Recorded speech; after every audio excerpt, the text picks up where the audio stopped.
الرحمن الرحيم الحمد لله رب العالمين والصلاة والسلام على أشرف الأنبياء والمرسلين وخاتم النبيين حبيب قلوبنا وطبيب نفوسنا سيدنا ومولانا أبي القاسم محمد المصطفى اللهم صل على محمد وآل محمد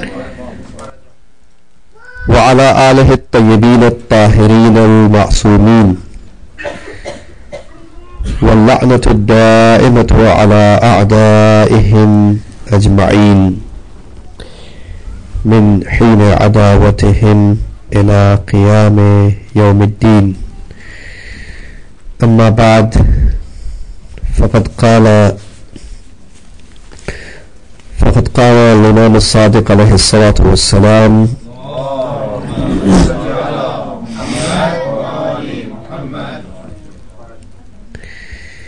إذا مات العبد المؤمن دخل معه في قبره 6 سور صلوات. اللهم صل على محمد وآل محمد. This hadith of Imam Sadiq alayhi salam is teaching us a very significant information about the situation in our graves. And Imam alayhi salam is saying that when a mu'min servant passes away, 6 forms or shapes enter along with him in his grave. Basically, there are 6 of those great good deeds, some of those related to our belief system and some of those which are related to our actions. Combined together, these 6 good deeds in the form of nurani faces and forms, nurani forms and shapes, they enter into the qabr of the person, and each of those nurani forms and shapes take their place. They are on one of the 6 sides. So that means one nur is on top of the head, one is at the feet, one is on the right, one is on the left, one is in front of the person who is in the grave, and one is at his back. And after these forms, we do believe in our Islamic belief system, and that tajassumul a'mal, our actions becomes personified in forms and shapes. We will see 6 of those great deeds inside the grave, but it's not related to the 6 only. It's not restricted to 6 only. In our Islamic belief system and our aqidah, we believe that all the a'mal, we believe in tajassum al-a'mal kulliha, all the actions of the human being without exception are personified. So every amal that we do is in the form and is in a form and a shape, depending on the nature of the action. Whether it is an action which is in sync with the hukum of Allah, then it will have, and it's done for the sake of Allah, then it will have a nurani, a luminous shape and form. Or if it is not in the obedience of Allah, in the disobedience of Allah, and in batil and falsehood, comprising of batil and falsehood, then it will be in the form of zulmat and darkness. Darkness means lack of nur. Zulmat is a negative attribute. It means deficiency and inavailability of nur is called zulmat. These 6 anwar they take their places. They are found in the grave of every mu'min, and each mu'min will be able to, this description that I am telling you is not in the hadith, I am explaining to you. So our mu'min is able to communicate with each of these deeds. He can talk with them, they will reply back to them, they can talk with him, and these good deeds are eligible.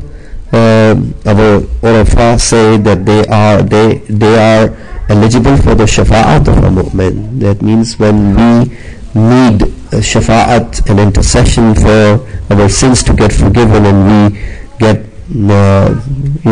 elevated and receive certain levels of daraja in the alam al-barzakh, then this kind of these deeds are ready for the shafa'at of every mu'min. On the right hand side is the salat. Salat is the nur which is very important because we are lying down on the right hand side. As you all know, when we put the graves, the dead person inside the grave, we turn him towards the right. So the dead person is lying over his salat inside the grave throughout the duration of barzakh, which is longer than the duration of our lives in this world. We will be lying in the graves, in the qabr, for longer times as compared to our life in this dunya. So we are lying over our salat. So the nur of salat is very significant. And this goodness of a nur or intensity of a nur depends on the husnul niyyah of the person. The hadith says, husnul niyyate jamalus sara'ir. That means the nice niyyat is the beauty of the batin of the person. We are talking about butun of amal, isn't it right? This is what exactly what we are discussing. Butun and sara'ir, the hidden realities of the actions. So salat that we perform has a batin which is created by Allah as soon as you perform the salat. Now how intense the nur of that batin is depends on the purity of the niyyat and the purity of the action. So niyyat and action combined together will determine the intensity of the nur of that action. And our scholars say that the niyat has to be khalis and sarif. Khalis means, with the khalis term, they mean that it has to be purely for the sake of Allah, not having any worldly gains in our eyes. We are doing only for the sake of the rida and pleasure of Allah. And sarif means that we are turning our attention away from ghairullah. This is the quality of the niyat. It has to be khalis and sarif. That means purely for His sake, and turning away, our attention and focus should be turned away from anyone other than Allah. So the more pure the niyat and the action is, the more intense would be the nur. The nur which is on the left hand side is the nur of zakat. Well, zakat we are using in the al-ma'na al-lughawi, in the literary meaning of the word, and not the al-ma'na al-istilahi, that fiqhi and the technical meaning of the word, which is zakat, which is levied on those 9 things, al-ghallat al-arba'a wal-an'am al-salasa, 4 kinds of crops, right, and 3 types of animals, and the gold and silver in the form of coins. So those 9 things where zakat is levied. We are not talking about that necessarily only. That is also included. That's also part of the Islamic taxation, but that's not the only misdaq of zakat. Zakat here we are talking in the literal sense, which means all the taxes. That includes the khums, it includes the fitra, to be precise. And literally speaking, the word zakat includes all the sadaqat as well. Every sadaqah that you give for the sake of Allah is part of the concept of zakat. But general sadaqat are mustahab. So zakat is, the need of zakat is on the left hand side, and again, zakat is a very wide concept of Islam, which is not only not restricted to the financial things. It's extremely wide in its scope. Zakat is there for every ni'mat of Allah in the real sense. Zakat of Jamal, the hadith says Zakatul Jamal al-Ifaf. Zakat and tax of beauty is to have chastity in your character. Zakat of Jamal is chastity. Zakat al-Qudrat al-Insaf, the tax of power and strength is doing justice and fairness in your behavior. When you gain power, when you gain control over something or someone, the zakat of this power is not to violate the red lines and not to go transgress any limits, but continue to exercise adl and insaf towards everyone. This is zakat of your strength and power. And so, in Islam, we give, the positions are given only to those people who have adl and justice in their character. Because if you don't have justice in your character, then positions always tend to corrupt those who are ready to get corrupted, because they are running after the positions. Zakat al-shuja'at wal-jihad fi sabilillah. Zakat of shuja'at is that you do jihad for the sake of Allah subhanahu wa ta'ala. This is also a zakat. Zakat al-ilm an tu'allimahu ahlahu. Zakat of knowledge is that you give knowledge to the one who deserves to get it, not just to anybody. So for everything there is a zakat. It's a very wide concept for applying on every ni'mat. You have to pay its tax. So now all these masadiq of zakat are available. Every level of zakat that you have performed in your life has a nurani shape and surat and form available, and a person is always muttahid with his amal. We believe that the amal action of a person is always muttahid and unified with the person himself. It doesn't get separated at all. It will always stick with you and will remain with you forever. Nurani or Zulmani, whatever action you perform based on your niyat will be unified with you forever. And so this is zakat. Well, zakat and salat are inseparable in Islam, and several verses of the Holy Quran, Allah is mentioning both of them next to each other. Yuqimuna salata wa yu'tuna zakata. Is that right? So, and one is not, our scholars say in the tafsir that the reason why Allah is mentioning ita'u zakat next to iqamatu salat is because one is not accepted without the other. So the salat that you perform in your life is kept under the arsh of Allah for 1 year until the time of paying zakat arrives. When the person pays his Islamic taxes, which are wajib on him to pay, khums or fitra or zakat, whatever, when person pays his taxes, then your zakat is combined with your salat and together are taken to the arsh of Allah and presented. So zakat and salat are inseparable with each other. We cannot think of getting our salat accepted without paying our financial taxes.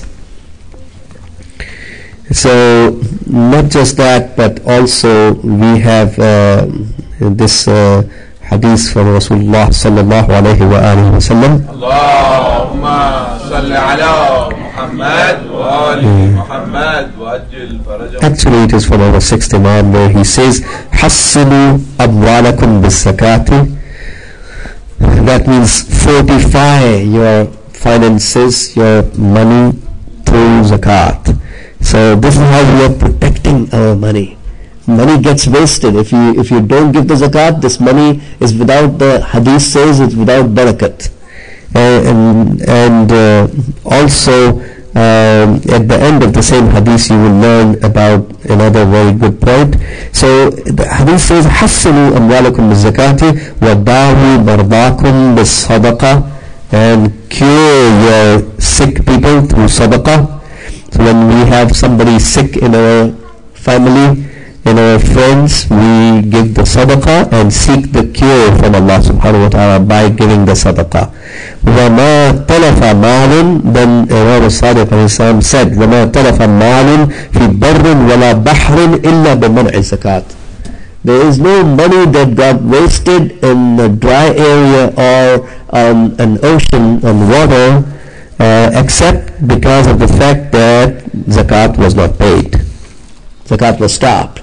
So when we try to become a miser in paying taxes towards Allah subhanahu wa ta'ala, and we hold on to the amanat of Allah, this divine trust, and that's where we find that the money starts getting wasted and the barakat of the money is removed.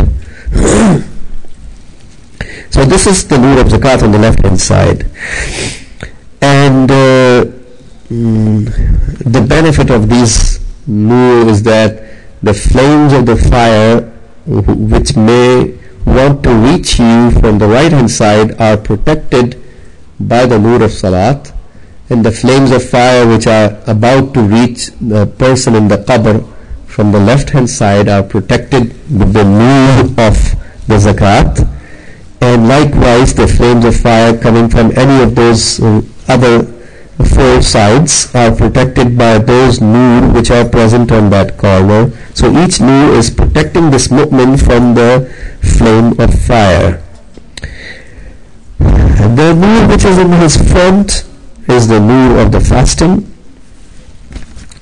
Well, facing him, like the Prophet has said, as-sawmu junnatun min an-nar, fasting is a shield from the hell. This is exactly what the job of the shield is. You hold the shield in front of you to protect yourself from the attack of the enemy. So this fasting that we do for the sake of Allah is a nur you will find in the form in a specific form and shape in front of you. Our great Urafa see their own ibadat in their own lifetime. They not only see their ibadat after their death, but they can see these ibadat in their forms and shapes in their own lifetimes. Every good deed you perform, you recite Surah Al-Fatiha, you recite Surah Al-Ikhlas, Allah is creating a nur with this amal and action of yours. A nur has been created, and this nur will be with you forever until we waste our amal. That's why we pray to Allah subhanahu wa ta'ala, Allahumma ya'al awaqiba umurana khaira. Oh Lord, make our end result of our life to be khair, because lots of people are such, they do good deeds but they waste it through riyah, is that right? Through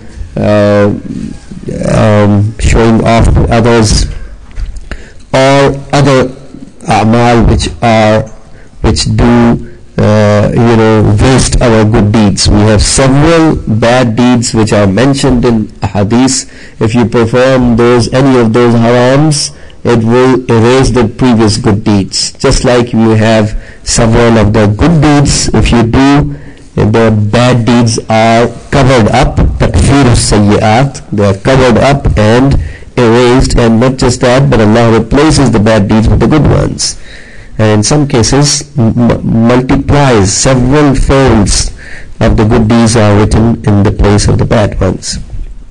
So fasting is in the front, and the nur of Hajj and Umrah is on the back of the person. As many times as we go for Hajj or Umrah, this nur is found on the back of the person. And if a person separates himself from the worldly attachments and the money, and remembers Allah with the khushu of qalb, this is the kind of nur that he is going to get in that case. The Hajj, nur of Hajj and Umrah will be with him, and this nur of Hajj survives on the person after the Hajj. It remains with him. Malam yulamma bidhanbin. The hadith says, as long as he didn't end up doing a sin. As long as we didn't sin, the nur of Hajj remains with the Hajj. It's there, so it can be seen. So you see, there's a story from Hajj. Sheikh Rajab Ali Khayyat rahmatullah alayhi is a great person with whom Imam Sahib al-Zaman al-Islam did the mu'jiza and miracle. So he became the Hafiz of Quran with the miracle of the Imam. So in Iran there were people who used to write down khattat, they would write down the Quran, and they used to bring their Quran to him to verify it, because he became the Hafiz of Quran with the mu'jiza of the Imam. So people used to bring the Quran to him, and he used to see Quran in the form of nur. So if one ayat is written there, he can see that ayat in the form of nur from far away. So, or if there is a book there on the shelf, it has one ayat of Quran, he can see that one ayat in the form of nur from far away. Quran is nur. We don't see it in the form of nur, again, because of those hijabat that we have on our qalb. That's the batin of the ayat. That's the batin of Quran. So those who are ahlul batin, they can see it, even today. So people used to go to him for asking their hawaij problems. I have this problem in my life.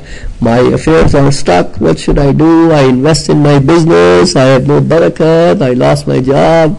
So on and so forth. You know, right? And this person who went to him,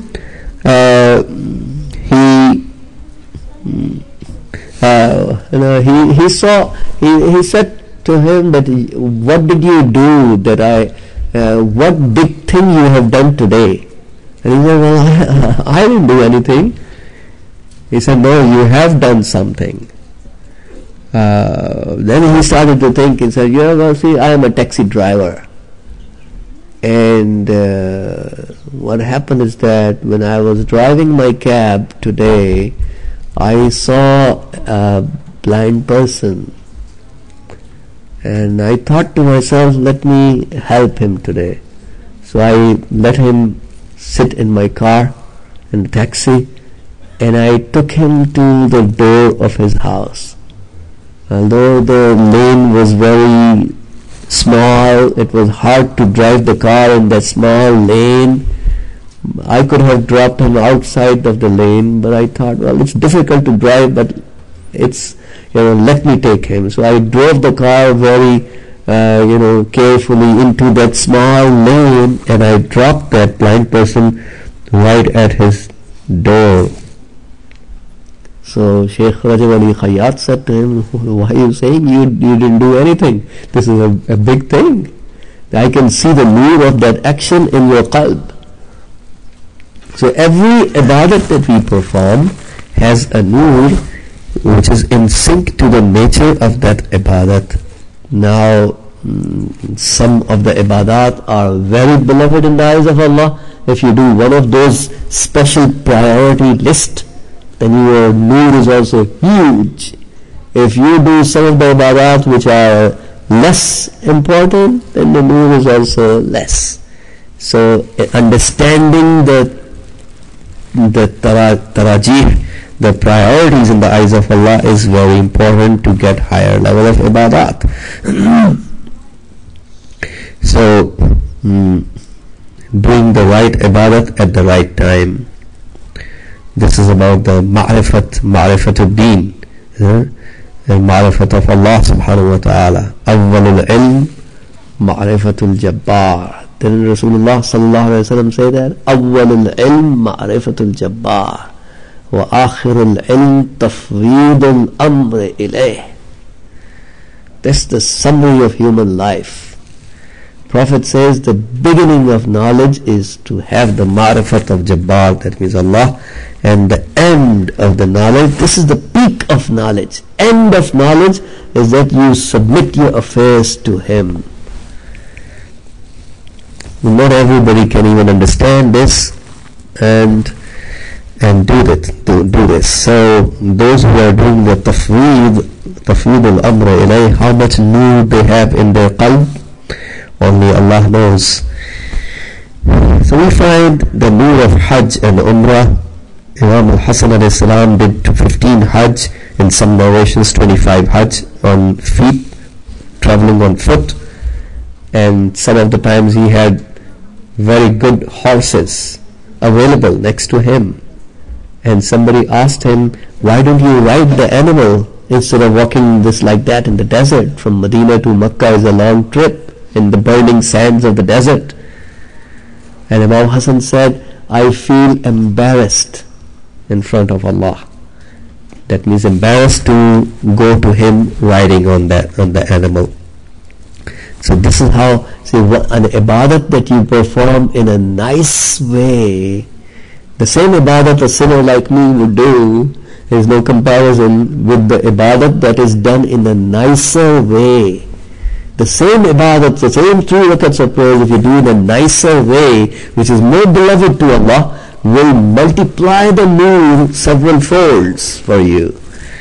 So Imam Hassan alayhi salam did 25 Hajj walking on foot. And so we find this kind of Hajj secures our humanity, insaniyat and taqwa. Just like Imam al-Sajjad al-Islam has displayed between his 2 fingers to his companion, all those people who are doing the tawaf of Kaaba in the form of khinzir and wolves and pigs and animals, isn't it right? Except very few humans. There are very few who have the taharat. They come with the taharat to Allah subhanahu wa ta'ala. They come with tibun nafs, tayyib and tahir, and with ikhlas. And that's what they get from Allah subhanahu wa ta'ala. Kaaba is markaz of taharat, and the mabda of wahi and tawheed and ikhlas towards Allah. So we find that the nur which is at the feet of the person is the nur of muwasatul ikhwa al-mu'mineen, muwasatul mu'mineen, the help that we do towards our fellow women, brothers and sisters in the community. Anyone who needs our help, any kind of help. As soon as we know that some woman needs our help, whether he comes to us is not necessary. If he comes to us, this is this is not considered to be the sakha and sakhawat of the person, because a jawad and sakhi is the person who himself finds the mustahaq, not allows the mustahaq to come to him. That's the haqiqatul sakha. Then you go and find who is mustahaq. So our ulama say, if there was no sabr available for the faqir, a sakhi person would have definitely reached him before him coming to the sakhi. So when a faqir comes to the sakhi, it's either A, lack of sabr of the faqir, or B, a lack of sakha of that person, lack of the sakhawat of that, one of the 2 reasons, or both. Because Ahlul Bayt ﷺ never used to wait for the people to come to them, isn't it right? Whatever it was in their reach, they were ready to give before anyone asked them. And Imam Ali ﷺ went to support this widow of a shaheed, and he was baking the bread inside the house and reminding him with the flame of that fire in the tanur. He was reminding him of the flames of fire. And this woman didn't know, this widow in Kufa, she didn't know that he's Amir al-Mu'mineen, he's the leader of the faithful, and she was taking care of her baby. And one of the women on the next door neighbors, she came into the house and said, well, you are seeking help from Amir al-Mu'mineen? She was shocked, and she became embarrassed, and but it did not change the behavior of Imam alayhi salam. Imam was obviously doing it for the sake of Allah. So this is how our Imams and their Sahabat, and that's how they used to handle these helping of the mu'mineen in a subtle way, in a secret way, without announcing, without telling, without disclosing their shakhsiyat and personality, ignoring their self, totally ignoring their self, because they have fana fillah. Is that right? And higher than fana fillah is liqa'ullah, which is higher than fana fillah. They are in the presence of Allah subhanahu wa ta'ala always.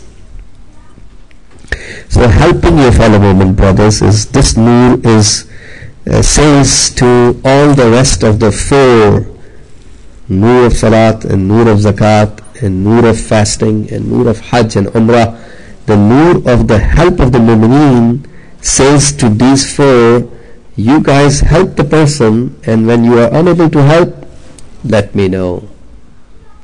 What does it mean? It means the nur of the help towards your mu'min brothers and sisters is the most shadid and intense and severe of the nur in the anwar and the qabr. It's more shadid and severe than the nur of your salat. It is more shadid and severe than the nur of your taxes or your fasting or hajj. It has more nuraniyat, it has more thawab, and it has more qurbat to Allah subhanahu wa ta'ala through providing the help to your fellow women brothers and sisters. And when each of those five anwar have introduced themselves, at the end they ask this nur which is on top of the head of the mu'min, who are you? Because the nur on the top of the head of the mu'min in the qabr is the most intense and shadid nur. So all of those five have introduced themselves, and now they are asking the sixth one. And this sixth one replies back that I am the walayat of Ahlul Bayt. Please say salawat.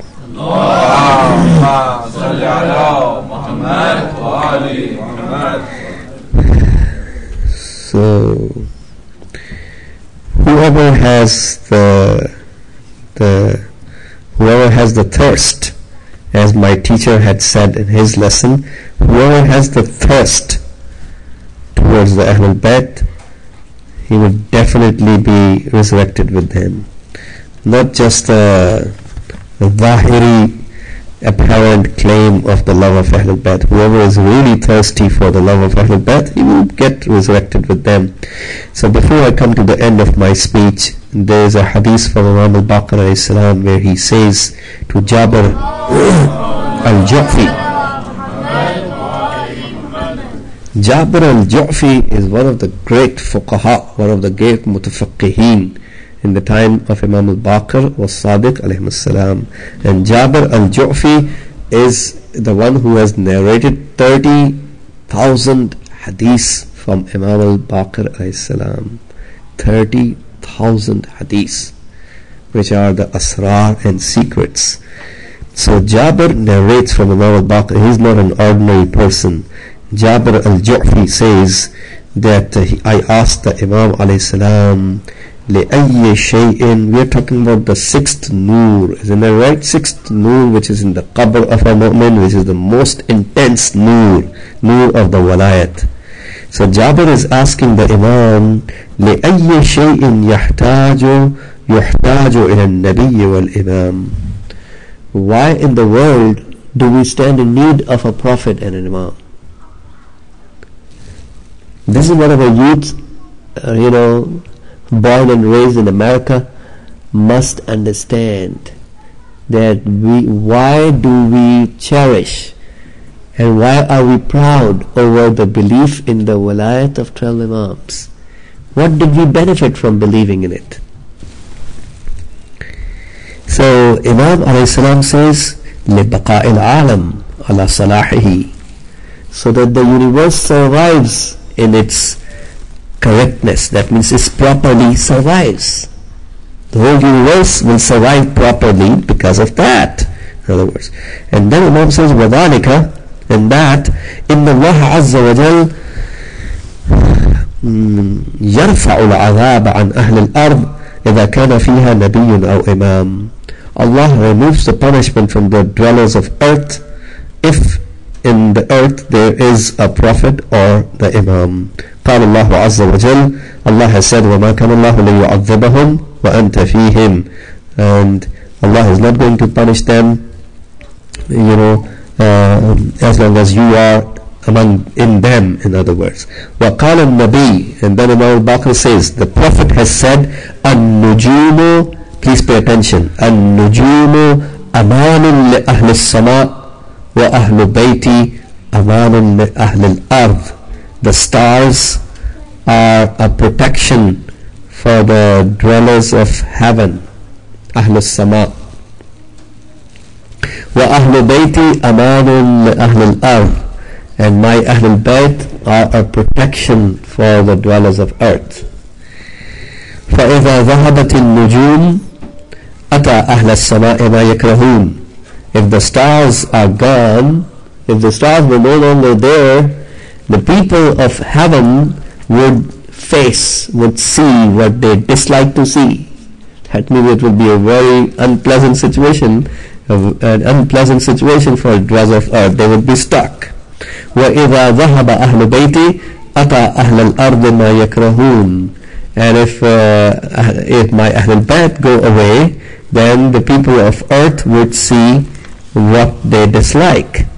يعني obviously, who are Ahlul Bayt, which has been a controversy between different sects, and there are some who have been trying their hard to say that Ahlul Bayt, the term istilah of Ahlul Bayt means also includes the azwaj.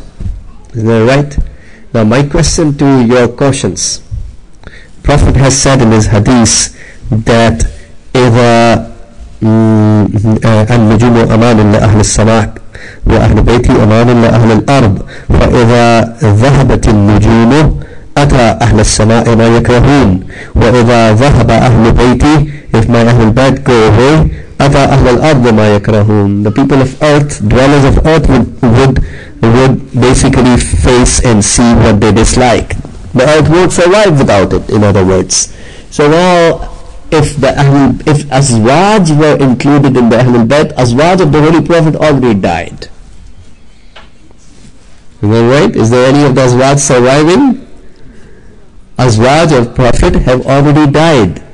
So this hadith itself is a dalil that Ahlul Bayt does not include the Azwaj. Earth is surviving, isn't it right? It's not devastated. We are still here. We are surviving. So if Azwaj were part of if they were the ones who were the Ahlul Bayt, then we would find that the earth would not survive. Azwaj have already gone. They died long time ago.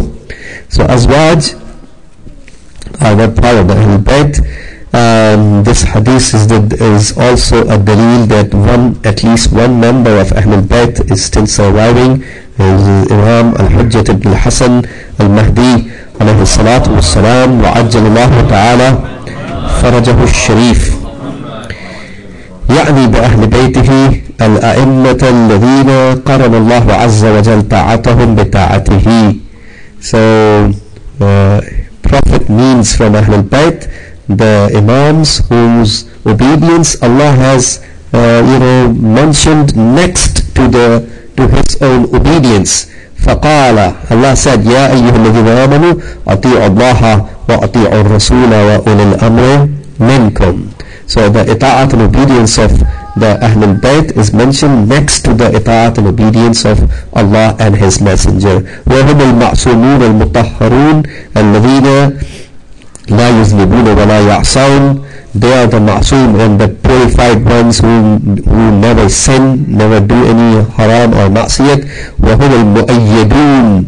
They are the ones who have the ta'yeed and assistance from Allah. الموفقون والمسددون بهم والمسددون بهم يرزق الله عباده وبهم تعمر بلاده. It's through they are the ones who are assisted given the tawfiq and help from Allah, and through them Allah provides the rizq and sustenance to His servants, and given life to His to the populations in cities, and through them Allah will bihim yunazzil al-matar, through them Allah is sending down the rain. Well, coming down of the rain is a very significant event. That's what we also mentioned in the Ziyarat al-Jami'ah, isn't it right? Bihim yunazzil al-ghayth. Isn't it right? It's through them that Allah sends the rain. This is how this earth survived. Without rain and water, you wouldn't find the life would even remain on earth. So the life is surviving because of them, because of the rain that is coming through them. وَبِهِمْ يُخْرَجُ بَرَكَاتِ الْأَرْضِ is through them that Allah takes out the barakat of the earth. وَبِهِمْ يُمَهِّلْ أَهْلِ الْمَعَاصِي, it's because of them that Allah is giving the muhlat and chance to the sinners. وَلَا يُعَجِّلُ عَلَيْهِمْ بِالْعُقُوبَةِ, and Allah is not making haste, not bringing the punishment quickly. بالعقوبة والعذاب لا يفارقهم روح القدس ولا يفارقونه. Ruh al-Qudus angel doesn't get separated from them, and they don't get separated from him. ولا يفارقون القرآن ولا يفارقهم, they don't get separated from the Quran, nor does the Quran get separated from them. Salawatullahi alayhim ajma'in. Wa sallallahu ala sayyidina wa nabiyina Muhammadin wa alihi at-tahirin.